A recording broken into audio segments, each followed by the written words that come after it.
Hello Python programmers. Let's talk about NumPy.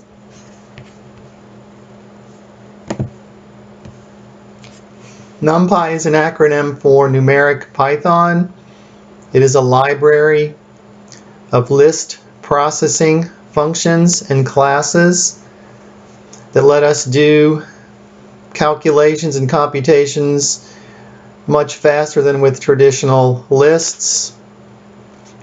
One of the terms that is thrown around quite a bit is axis, which maps into dimensions. So if you're familiar with multi-dimensional arrays in other languages, the term axis simply substitutes for dimension, just like the term list substitutes for array.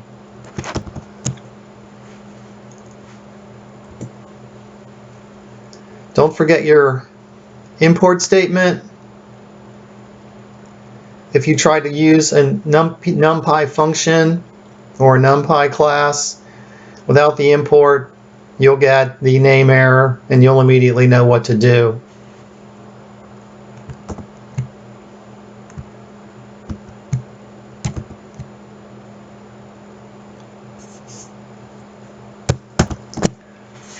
I will be doing my demonstrations from the Python interpreter in this video. So I am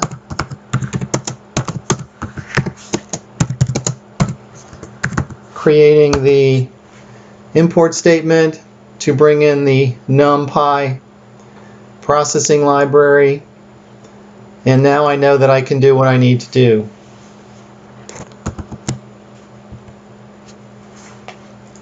Some quick syntax. This should be a bit of a review for you. When we use square brackets, we're designating a list or an array. I typically use the term array. Python uses list quite a bit. If I separate two arrays by a comma, that is understood to be two different arrays, each enclosed in square brackets. If I enclose the entire expression, as in the third line on the slide, in parentheses, I've still got two arrays, but I've enclosed them in a tuple, and that will become very important in a moment. So I will illustrate to you why that's important on the next slide. In this example, we're using the array method to dynamically create a two-dimensional array with 2 rows and 4 columns. Our first attempt fails because we didn't wrap those two arrays, those two lists, in parentheses to create a tuple. And the interpreter attempts to use the first array as the first argument to the method, and the second array, 5, 6, 7, 8, as the second argument to the method, and that doesn't work with this method. So in order to make this work, we have to make the entire two array thing into one thing by enclosing it in parentheses and creating a tuple. And you can see in the second line of code on the slide, we simply wrap another set of parentheses around the entire argument being passed to the function, and that works. A mistake I make a lot, because it just doesn't look right if you're used to thinking of parentheses as mathematical operators, because it just appears to be two sets of redundant parentheses, but it actually has meaning, and it's actually important to create that tuple and pass that tuple consisting of two arrays as one argument to the array method. Let's look at that code in the interpreter. I've typed it in. So I've created an array called A. It's two-dimensional. The two dimensions are 1, 2, 3, 4 for the first row, 5, 6, 7, 8 for the second row, and there are 4 columns. So it's a 2-row by 4-column array. And I can display that by typing in a.shape. Now if I was doing this in Eclipse, or some other IDE, I would have to wrap that in a print statement. But since I'm in the interpreter, I can just type a.shape and it knows what to do. I can also display the number of dimensions by calling ndim, or number of dimensions. So I can verify my shape, which is the size of each dimension, and I can verify the number of dimensions just to make sure that I type that initial creation statement correctly. Here's another gotcha that you should be aware of. In this example, I created an array called B, and I passed in two lists. 1, 2, 3, 4 is the first list, 5, 6, 7 is the second list, and as you can see, the dimensions are inconsistent. The first row has 4 columns, the second row has 3 columns, and instead of making a ragged array like you might expect, it creates a 1-row, 2-column array.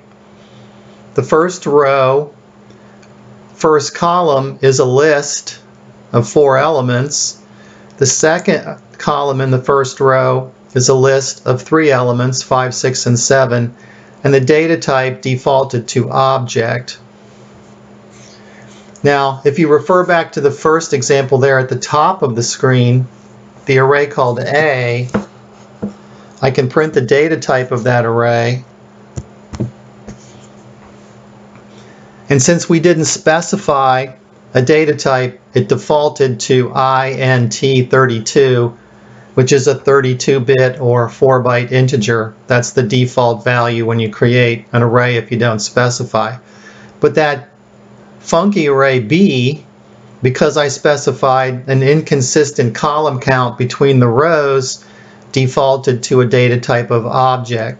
Now we're not going to do that. I just wanted to show you that if you create an array with inconsistent dimensions, it will make something out of it that you might not expect, so just be careful that you try not to make that mistake.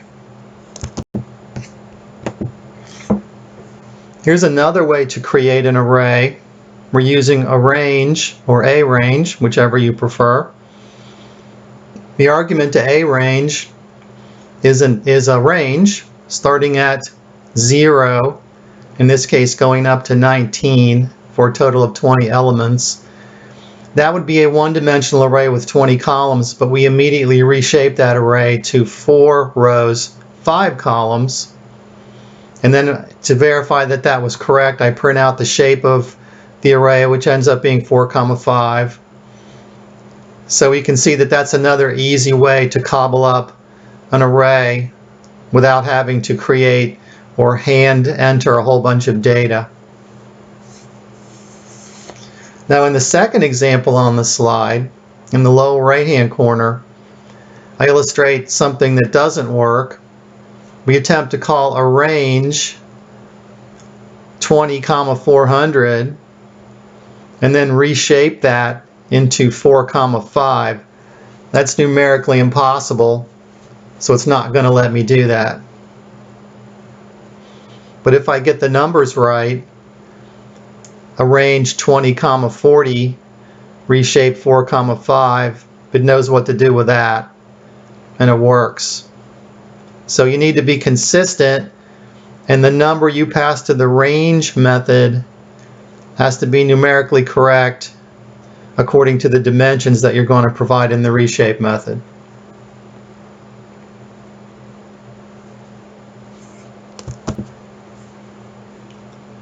We index from 0, just like we did with traditional lists in Python. In this example, I create another array of 20 elements in a shape of 4 rows and 5 columns. And then I attempt to access my array, bracket 1 bracket, bracket 2 bracket, which is row 2, column 3, which is going to be a 7, and you can visually verify that on the slide because in the second row the third element is a 7. In your mind, then you have to mentally add 1 to these numbers when you index to get the physical location of these array values. We index from 0. In the second example on the slide, I create the same array, 20 total elements, 4 rows, 5 columns, and I reference element 1, comma 2, and close in square brackets, which is a different syntax but gives the same result. Remember, the comma can be a separator between dimensions or axes.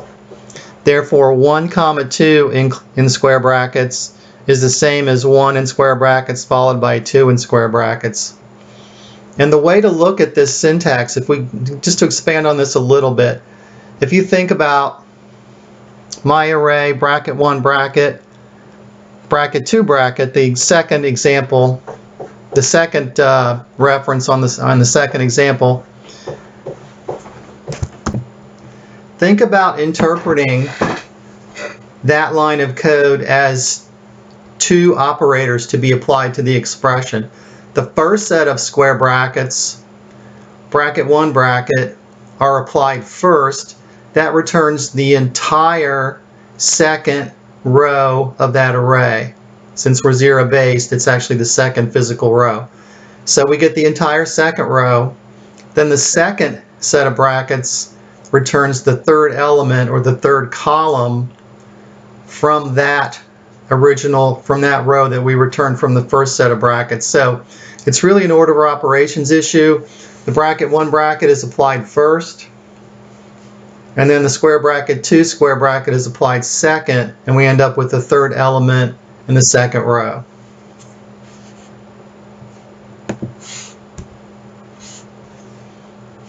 Here's another example of that. So we're applying a comma to separate the dimensions, and we're adding another operator, which is the range operator. That's a colon. In this example then, we're creating an array that is 3 rows by 3 columns. The first row is 1, 2, 3. The second row is 4, 5, 6. The third row is 7, 8, 9. So it's a 3 by 3 array. And you'll notice in this example we've also specified the data type of these array elements, which defaults to N32, but we displayed it anyway just to demonstrate. And then when we do the print statement in this code, we say 0, 2, 2, all wrapped in square brackets. And again, it's an order of operations issue. So 0, 2 is a range. That's the 0th row up to but not including the second row. So that's 0, row 0 and row 1. And then once we've got that, we take the second value from that, which is the physical third value, since we're 0 based, and we end up with 3, 6. So the upshot then is the third column of the first 2 rows, and it actually displays in a linear fashion 3, 6. So it doesn't look like a column anymore, but it's the column values from the third column in the first 2 rows. Because of this range specifier, the colon, followed by the comma, which is a separator of the dimensions. This gets very complicated and is a common thing in Python. We build these expressions that a lot of times take a second look if you're not familiar with them. So my suggestion to you is to use the interpreter and experiment with these syntaxes and figure out what they mean, because you need to be able to read them. Another slice, we can use a negative index, which you certainly weren't going to see in C# or Java. And that says start from the end of the array and count backwards.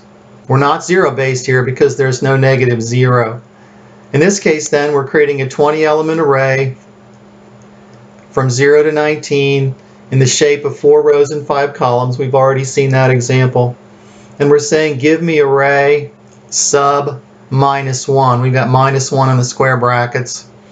That's going to be the last row and all the columns in that row in the array.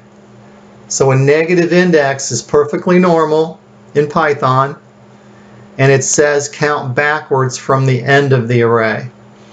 And this is very convenient because if we don't know how long the array is, we don't have to figure out and do some kind of length operation and subtract 1 or subtract 2. The negative number means, hey, figure out how long the array is and then just count backwards from there. In this example, we can create an array and perform an operation, a mathematical operation in this case, on the entire row of that array.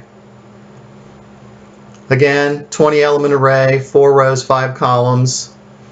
I display the last row in the array just because I can, and then I multiply my array sub minus 1 in square brackets, times 42. And I use the mathematical shorthand times equal, which is the same as my array sub minus 1 equals my array sub minus 1 times 42. This is just a shorthand way of writing it. That multiplies each individual element in that slice by 42. And then to prove that that worked, I print that row to the console again. And this is a very powerful tool when you're doing matrix manipulation and images are stored as matrices. And there's a lot of linear algebra functions and statistical functions that can be manipulated this way as well.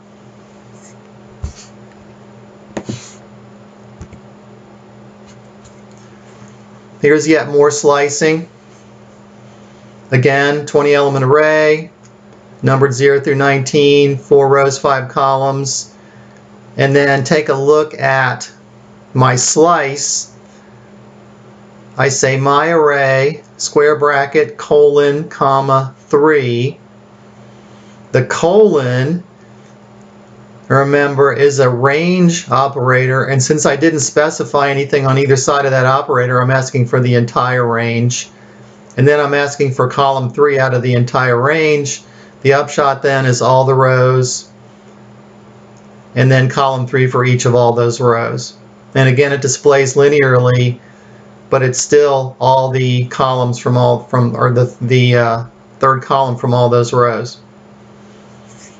Again, takes some getting used to, takes some practice, but highly worthwhile when you spend all your time manipulating arrays of data.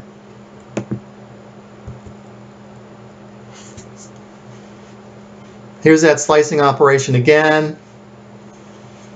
Don't forget to import NumPy. I guess when I wrote this example, I hadn't imported it, so I left myself a little message there. And as you can see, colon, comma 3 retrieves that information back for me.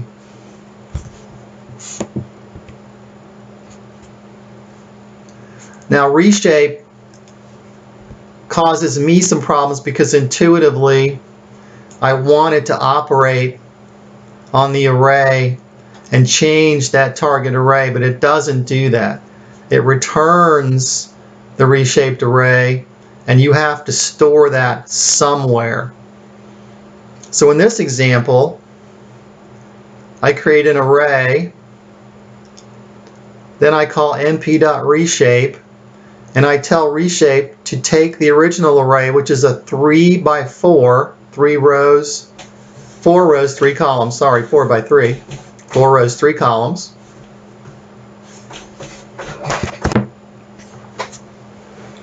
I'm asking NP to reshape the original array A into a 6 row by 2 column array. Notice the tuple again.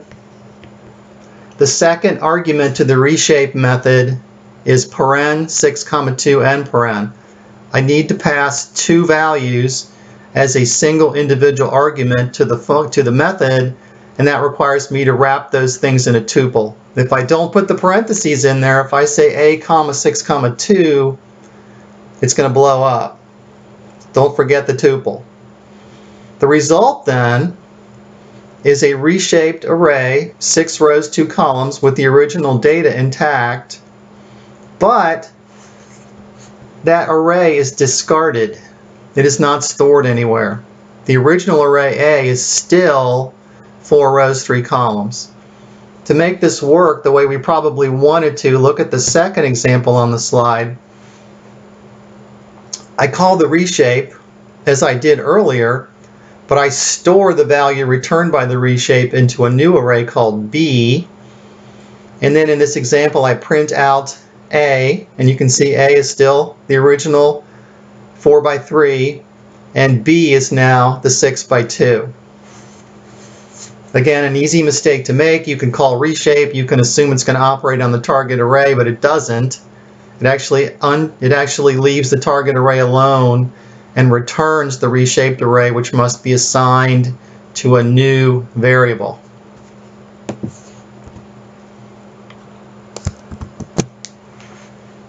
We can iterate over rows. I'm doing this the hard way, but I'll show you the easy way in a moment. Again, 20 element array, 4 rows, 5 columns, and then I use a for loop, and each pass through the loop repopulates the variable called row with the next row in the array. All I did in this for loop was print, but you could imagine I could do other things like multiply or divide or perform some mathematical operation or create a new array or slice and dice, do anything I'd like to do. But this is a very powerful tool for iterating rows. Now here's something that might be a little easier. In this case, I'm going to iterate over every element in the array, individual elements one at a time, not individual rows. In the first example on the left, I create a nested for loop. The outer for loop pulls a row from the array. The inner for loop pulls individual elements from that row. And that works. It's a nested for loop. It's pretty easily understood. But on the right, I can flatten the array by simply calling flat, and then I can individually iterate over those elements because the array now is one dimensional. It's one big long row made up of all the values from that original array. So either way works. The flat is a little more reliable because you don't have to worry about dimensions, and it's probably easier understood because there are no nested loops to worry about.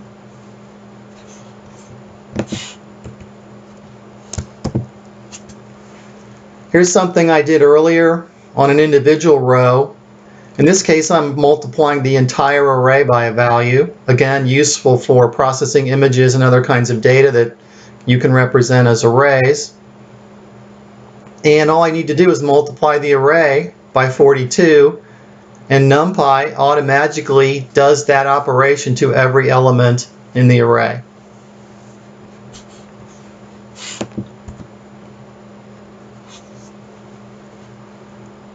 In this example, starting to get a little tricky, I can create a new array, the results of which are the mathematical operation performed on the original array. That means temp now is going to have the same dimensions as the original array, but the individual elements of temp are going to be the individual elements of the original array mod 2. And then I compare mod 2 with 0, which is a quick and dirty way of determining if a number is even or odd. And then if I print out that new array temp, you can see that it's simply populated with trues and falses. So if an individual element of the new array temp is true, that means the corresponding element in the original array, my array, was what? Even or odd? Can you tell me? What does true mean in this case? Yeah, I'm still here. We'll look back at the math. The math says my array mod 2 equals 0, so equal is a test for equality. And if a number mod 2 is 0, that means it's even because there's no integer remainder when you divide by 2. That means a true means even and a false means odd, right? Well, I hope that's right. Anyway, the point here was to illustrate you can perform an operation on individual array elements and store the result of that operation in a brand new array without affecting the original array. Pretty neat. And as you can imagine, there are plenty of other things you can do as well. If you need the maximum value in an array, here's an example. You can call np.amax, which stands for array maximum, and it will tell you the maximum value in that array wherever it happens to be. I included a little tickler here for you. When you're trying to solve these problems, until you get good enough to where it's at your fingertips in the top of your mind, use Google. Learn to build search phrases and then solve the problems that way. It's much easier than thumbing through a book, and it's even easier than asking someone. You can find the answers very quickly once you get good at building the search phrases. We can create random arrays useful for test data by calling np.random.rand. So the random number generator comes into play here. In the first example on the left, we're asking for a 2x2 array, and it populates it with random numbers between 0 and 1, or 0 and less than 1 actually. Or I can specify an individual number as the example on the left. So what are the dimensions of that random array on the left example? What are the dimensions of that? When I say t equals np.random.rand.99, what are the dimensions of t going to be? Let's try that on our own. Let's go back to the Python.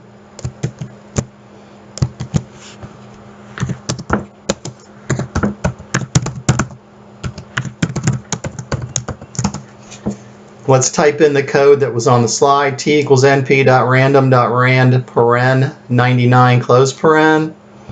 And then we can print t dot n dimensions. It has one dimension. It's a big, long, one-dimensional array. The shape is a one-dimensional array of 99 columns.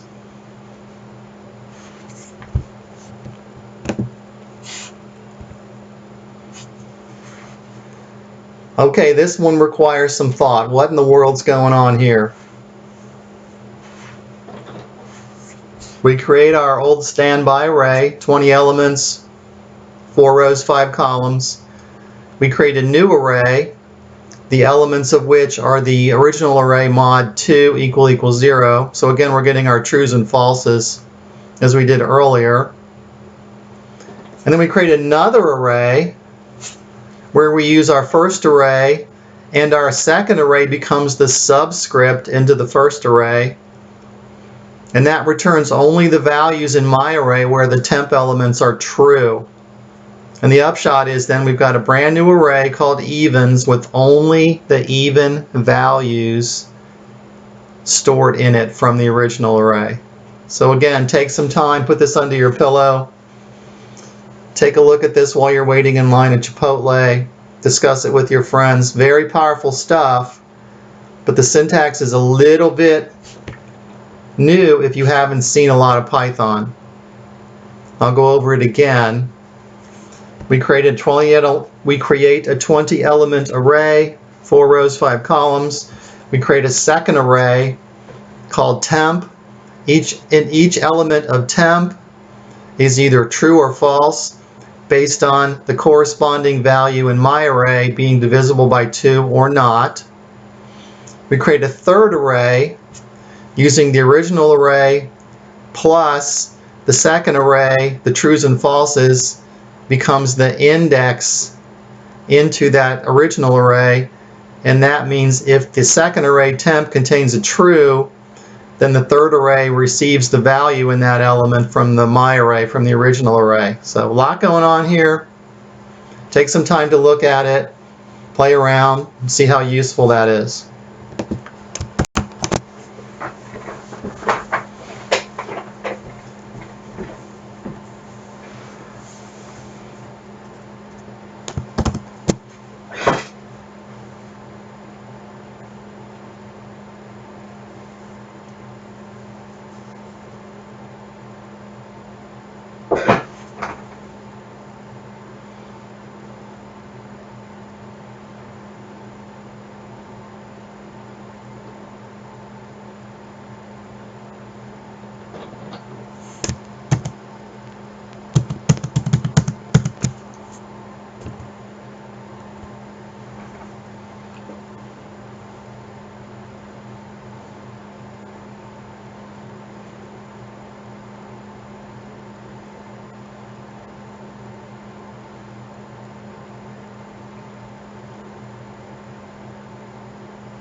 Okay, let's review a little bit and experiment.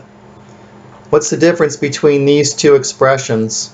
I've got A equals NP array, paren, bracket, 1, 2, 3, close bracket, close paren. I've got B equals NP dot array, paren, 1 in brackets, 2 in brackets, 3 in brackets. They both create arrays. Are they the same thing?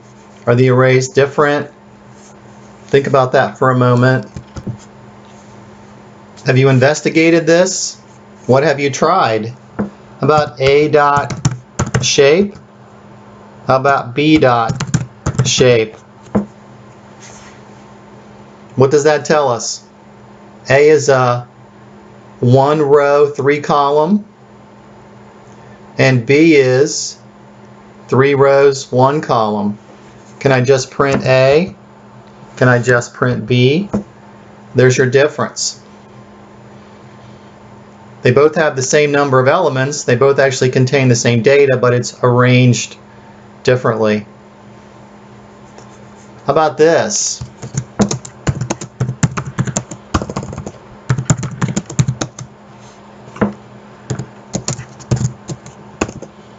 I want a 3 row, 2 column array of floats,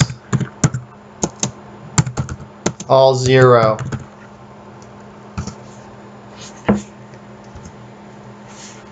Can you do that for me? I want a 3 row, 2 column array. I want the elements to be floating point data.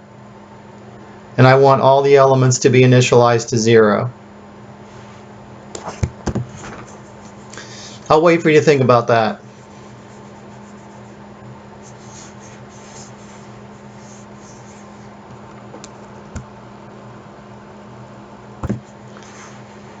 There's mine. I spelled zeros wrong, so I had to add the S to it. But the arguments to np.zeros are a tuple containing the dimensions, 3 rows, 2 columns, 3, 2, and then a comma. The second argument is float, the data type, in single quotes.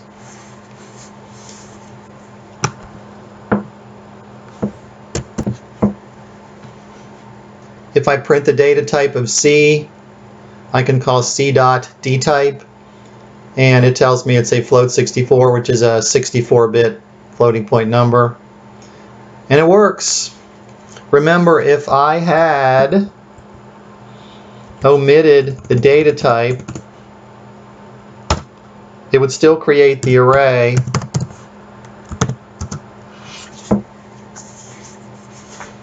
But it would still default to float 64. If I want integers, I can specify integers and get integers. So be aware of what the defaults are when you create these arrays.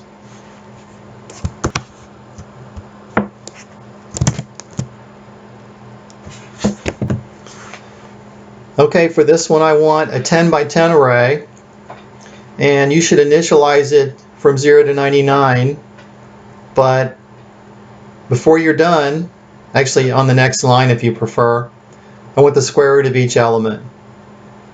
The final result then will be a 10 by 10 array with the first element is the square root of 0 and the last element is the square root of 99.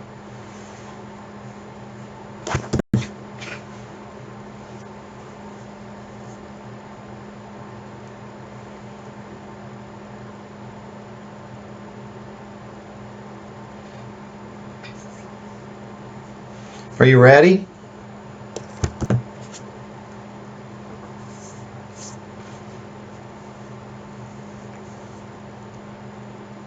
Are you ready? There's my solution.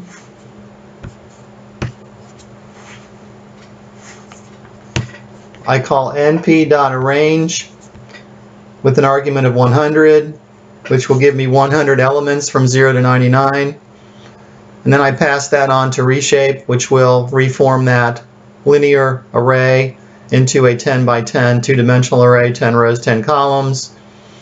Then I attempt to call the square root of D and store that into a new array called E. That doesn't work because there's no such thing called sqrt. And then I remember that I need to put NP on the front of it to reference the NumPy library. That computes the square root of the individual elements of D and stores that into E. And then I print E. And you can see that that looks to be correct because the first element, the square root of 0, is still 0. The second element, the square root of 1, is still 1. And then all the way to the end, 9.948974437 is probably the square root of 99. And that brings us to the end of this video. Thank you.